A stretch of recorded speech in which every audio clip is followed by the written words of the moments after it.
દશરથભાઈ કયા એવું એક જ મિનિટ કરું, આખી વિડીયોને કરીને કરું, 2 જ મિનિટ.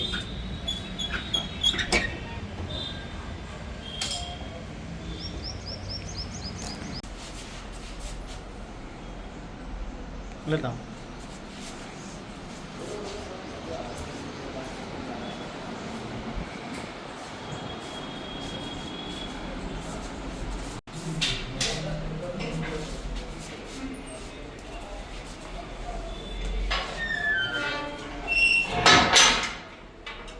તારીખ 11/4/26ના રોજ દાદાના મોળાના વતની પૂજાભાઈ ધુળાભાઈ ઝાલાએ ફરિયાદ આપી છે કઠલાલ પોલીસની અંદર.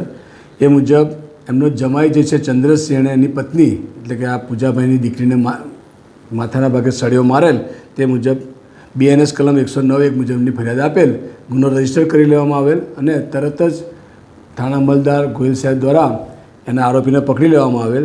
દરમિયાન આ જે એની પત્ની જે હતી એને અમદાવાદ ખાતે લઈ જવામાં આવેલ, સિલોરીને મરણ ગયેલ, જેથી BNSની કલમ 103 ખૂન જે થાય મર્ડર છે એની કલમનો ઉમેરો કરવામાં આવેલ. આરોપીને પકડીને કોર્ટમાં રજૂ કરવામાં આવેલ છે.